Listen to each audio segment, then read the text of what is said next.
All right, this is lesson one of pressure, wind, and weather. This is putting together the pieces we already know about air masses and fronts and the clouds and weather they make. We're going to talk about why those air masses and fronts move from place to place in the world. And it all has to do with pressure trying to equalize. So, the most important thing you can remember about pressure is that pressure always flows from high to low every time because pressure's dearest wish is to be equal. So you'll notice we've talked about the H's and the L's on a weather map. We're going to talk some more about ways you can change pressure because pressure is never equal anywhere for long, but pressure wants to be equalized. And so it will always move from high to low trying to do that. And there's one more very important thing I need you to know about pressure and pretty much science in general, and that is that science never sucks. There is no such thing as a suction cup. There is no such thing as suction in a vacuum. You can't be sucked into a black hole. There is only push or pull. So a pressure cup, which we're going to talk about in a minute, a suction cup is actually a pressure cup. A vacuum actually pushes dirt into it, and black holes pull you in. So science never sucks. Pressure is all about pushing from place to place, and specifically pressure flows from high to low. So let's talk about what I mean, right? If pressure is a force that pushes on things, then this cup here should be something that can be acted on by pressure. We all are. This is an industrial pressure cup. This is what if you were watching like a Mission Impossible video and Tom Cruise was trying to like climb up the outside of a skyscraper. He'd use one of these. But right now it doesn't weigh that much. It's not very heavy.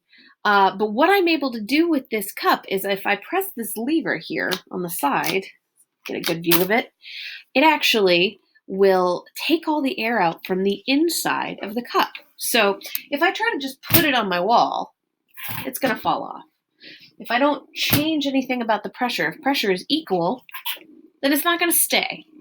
But if I put the pressure cup on my wall and take all the pressure out from the inside, if I push all of the air out from the inside and make the pressure inside very, very low, and the pressure outside is now much higher in comparison, I can let go, and this will stay on my wall. I can push on it pretty hard, pull on it pretty hard.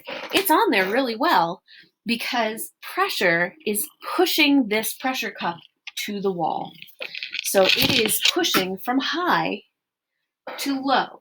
The low pressure is inside this cup. I took all the air out, so the pressure between the cup and the wall is very low.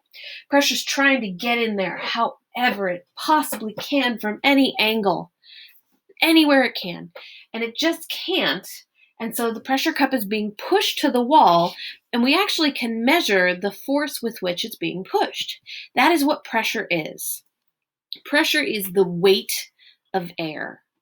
Now, normally we think of pressure as going upwards. We think of, hey, I go up in an airplane and the pressure goes down.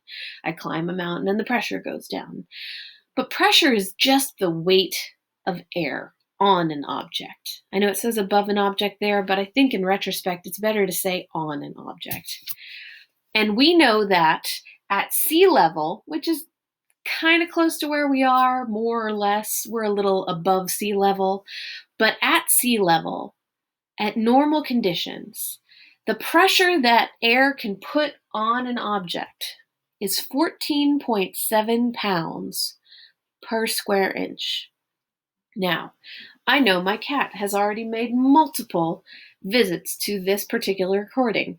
He weighs about 14 pounds. And a square inch is about the size of a Cheez-It. So I want you to imagine that I put my cat on a Cheez-It. It's probably going to crush it, right? Cheez-Its are delicious, but also pretty fragile. So pressure is the amount of, measured at sea level, is the amount of weight you can put on a square inch of air. And we know that normal is 14.7 pounds per square inch. Now, this particular cup is many square inches. I've done the math. It works out to be somewhere around 400 or 500 pounds of air pushing on this cup. And in the past, I've actually used this in the science classrooms, put it on a metal plate on the ceiling, and hung my entire weight from it with no problems at all. We worked it out. We could probably put 3 or 4 students hanging from this pressure cup on the ceiling, and it wouldn't even budge. So pressure is pushing on things. The thing is, we think of air as invisible. We think of it as not really a measurable substance because it's all around me in this room, but I can't see it. I can't really, I can move my hand through it just fine. I have no real interaction with air except that it fills my lungs and that it keeps me breathing. But it turns out that if I were to capture a jar of air, a square inch of air, and weigh it, it would have a weight of 14.7 pounds. Gas has mass. It has a weight to it, which is really important because if gas didn't have mass, we couldn't breathe.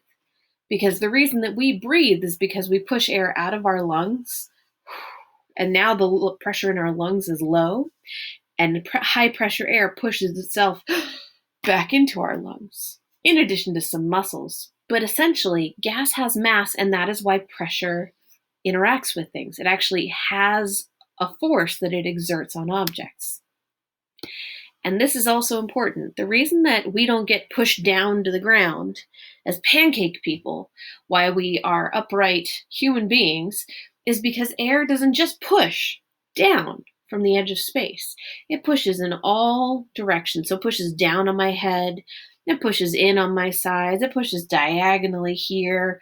On this pressure cup, it's trying to go in from the side, it's trying to go in from the front, it's trying to get in there however it can to equalize. And remember that pressure wants to equalize. So if I can allow air to get inside that pressure cup, if I can allow air to flow from high pressure outside to that low pressure inside, if I can release the barrier and let air in,